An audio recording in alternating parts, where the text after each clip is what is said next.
గత వైసీపీ ప్రభుత్వం మిమ్మల్ని ఆంధ్రాలోకి అడుగు పెట్టనివ్వు అంటే కోదాడ, నల్గొండ అన్ని ప్రాంతాల నుంచి వచ్చి నాతో పాటు అండగా వచ్చారు నా తెలంగాణ అన్నదమ్ములు, జన సైనికులు. నేను చాలాసార్లు మా నాయకులందరినీ అడగండి, మనం పార్టీని ఇక్కడ బలపెడదాం అంటే నేను ఒకటే చెప్పా, తెలంగాణ వచ్చిన ఈ సందర్భంలో మనం కూర్చోబెట్టి మాట్లాడితే ముందు అది వేరేగా వెళ్తుంది. మీరు బలంగా తిరగండి, జనసేన ఆశయాలను తీసుకెళ్ళండి, ఆ రోజు సంగతి చూద్దాం, ప్రజలు కోరుకున్న మీద చూద్దాం తప్ప నాకేమి ఇక్కడ కూర్చొని ఆంధ్రప్రదేశ్లోనే అధికారం కోరుకునేవాడిని, తెలంగాణలో నేనే అధికారం కోరుకుంటాను, ఒక మార్పు తప్ప.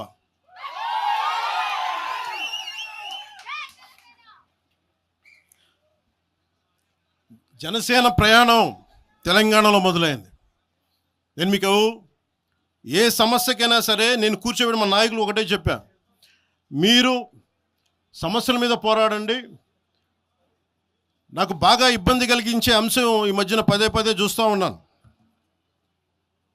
మాట్లాడితే ఆంధ్ర ఆంధ్ర ఆంధ్ర అని చెప్తా ఉన్నారు. తెలంగాణ ప్రజలకి ఆంధ్ర మీద విద్వేషం లేదు, తెలంగాణ నాయకులందరికీ విద్వేషం లేదు.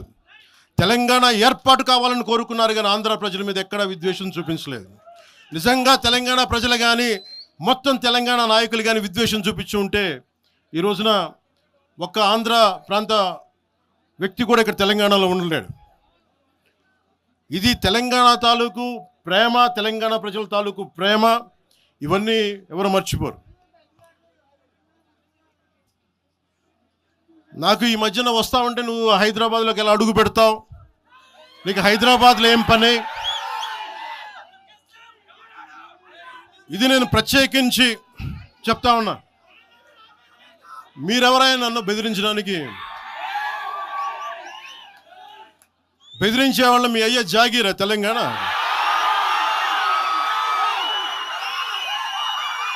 నా మీద దాడులు చేస్తా ఉన్నారు కదా, నాకు తెలంగాణలో బెదిరింపుల కంటే కూడా ఆంధ్రాలో బెదిరింపులు ఎక్కువ. నాకు తెలంగాణలో ఇంకా రానివ్వమంటారు నన్ను, ఆంధ్రాలో అయితే తల తీసేయనంటారు కోనసీమలో కొంతమంది.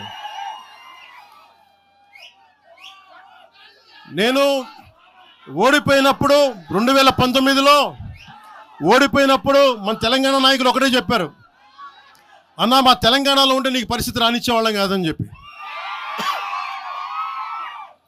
నాకు నిజంగా తెలంగాణ అద్భుతంగా ఉండాలి, యువతకు అద్భుతమైన అవకాశాలు రావాలని కోరుకుంటాను తప్ప నాకు ఇక్కడ కొత్తగా బావుకునేది లేదు, ఏమీ లేదు. బెదిరించే వాళ్ళందరికీ ఒకటే చెప్తున్నాయి, నా ఇంటి ముందు ఎందుకు పెట్టానంటే ఎవరన్నా దాడి చేయాలంటే సంతోషంగా ఇదే నా ఇంటి అడ్రస్, అది మీకు తెలియదు. నాకు అలాంటి భయాలు లేవు. నాకు బాంచన్ సారు కాల్మొక్తా అనే ఉద్దేశం ఉంటే పార్టీ ఎందుకు పెడతామా? అంత భయపడేవాళ్ళంతా పార్టీ పెడతామా? మీ ఇష్టానికి మాట్లాడితే మేము భయపడాలా? ఏ రోజున ఒక్క మాట మీకు కేసీఆర్ గారి గురించి కానీ ఇన్ని సంవత్సరాల్లో 12 సంవత్సరాల్లో ఒక్క తెలంగాణ నాయకుడిని ప్రభుత్వం ఏర్పాటు చేసినప్పటి నుంచి ఈ రోజు దాకా ఒక మాటనలా. ఇంకా మా వాళ్ళు తిడతా ఉండేవాళ్ళు, నువ్వు మెత్తబడిపోయి ఏం మాట్లాడలేదని. అడగండి ఒకసారి అందరిని పేరు పేరున ఒక్కొక్కరిని అడగండి, నీకు పౌరుషం చచ్చిపోయిందా? పౌరుషం చావలా, తెలంగాణ మీద ప్రేమ చావలా? అది తప్పుగా అర్థం చేసుకుంటారు, మీరు అర్థం చేసుకుని నేనేం మాట్లాడిన ప్రస్తుతానికి అని చెప్తా. ప్రజలు కోరుకున్నప్పుడు నేను మాట్లాడతా. నేను ఎంత కమిటెడ్గా ఉన్నాను తెలంగాణ కంటే, జనసేన మా వాళ్ళందరూ ఎదురు చూస్తున్నారు తెలంగాణలో జనసేన ఎదగాలని. నేను ఒకటే చెప్పా, ప్రజలు కోరుకునే వరకు మీరు ముందుకు తీసుకెళ్ళండి ఆశయాలు అని చెప్పి నేను జర్నలిస్ట్ కాలనీలో ఉన్న తెలంగాణ జనసేన పార్టీని కూడా నేను తీసేసాను. మొత్తం హెడ్ క్వార్టర్స్ అంతా మంగళగిరిలో పెట్టిన. నాకు అంత కమిట్మెంట్ తెలంగాణ మీద. ఎందుకంటే నాకు రెచ్చగొట్టడం ఇష్టం లేదు, తగ్గి మాట్లాడా. మీరు ఎన్ని హింసించినా, మీరు ఎన్ని మాటలు మాట్లాడినా, ఆంధ్ర కొడకని తిట్టినా, అరే నా గుండెల్లో తెలంగాణ ఉంది, మీరు ఎన్ని తిట్టినా నేనేం పట్టించుకోను. వైసీపీ నాయకులు క్రిమినల్ గ్యాంగ్స్ చాలాసార్లు నాకు బెదిరింపులు ఇచ్చినాయి. దానికి మించిన బెదిరింపులు నిజంగా నాకు తెలంగాణ నాయకులు ఇవ్వలే. వైసీపీ గుండాలు ఇచ్చిన బెదిరింపుల కంటే కూడా, చంపేస్తామని బెదిరింపుల కంటే కూడా నాకు తెలంగాణ ఎప్పుడు ఇవ్వలే. అసలు ఈ గొడవ అంతా ఎందుకు స్టార్ట్ అయింది? ఈ గొడవ అంతా ఎక్కడ స్టార్ట్ అయింది? ఒక ఎనలిస్ట్, ఒక విశ్లేషించే వ్యక్తి, ఆయనంటే నాకు గౌరవం, ఆయన మీద నాకు గౌరవం ఉంది, ఆయన తీసుకుపోయి ఓ మీడియాలో మాట్లాడతా అమిత్ షా గారి గురించి మాట్లాడారు.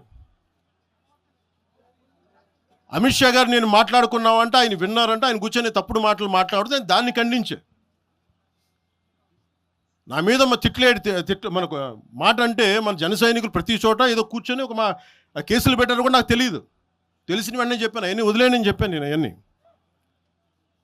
మళ్ళీ ప్రెస్ క్లబ్లో పోయి మీరు తిడుతూ ఉంటే, ప్రాంతీయ విద్వేషాలు రెచ్చగొడితే దాంట్లో కూర్చోబెట్టి ఎంతకాలం చేస్తారు?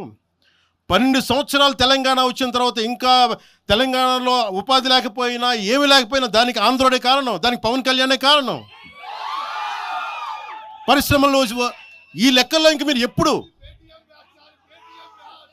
మీరు ఎన్ని చేసినా ప్రతిదానికి ఎక్కడో చోట తెలంగాణ ప్రజలు ఇది గ్రహించాలి.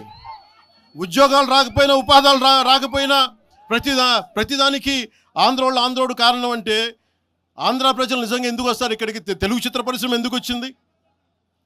ఎక్కడో మద్రాసులో ఉండే తెలుగు చిత్ర పరిశ్రమ ఇక్కడ రావడానికి కారణం తెలంగాణ ప్రత్యేక రాష్ట్రం కావాలని కోరుకున్న నాయకులు చెన్నారెడ్డి గారు తీసుకొచ్చారు ఇక్కడికి. ఆయన తీసుకొచ్చారు ఇక్కడికి. 50 సంవత్సరాలు కలిసి ఉన్న రాజధాని ఇక్కడ సడన్గా పోయి మీరు ఇక్కడ రాకూడదు అని కొంతమంది నాయకులు, తెలంగాణ ప్రజలు వేరు. నేను మొదటి రోజు నుంచి చెప్తా ఉన్నా, పాలకులు వేరు, ప్రజలు వేరు.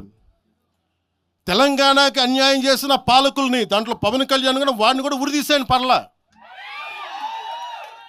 పాలకులు వేరు, ప్రజలు వేరు.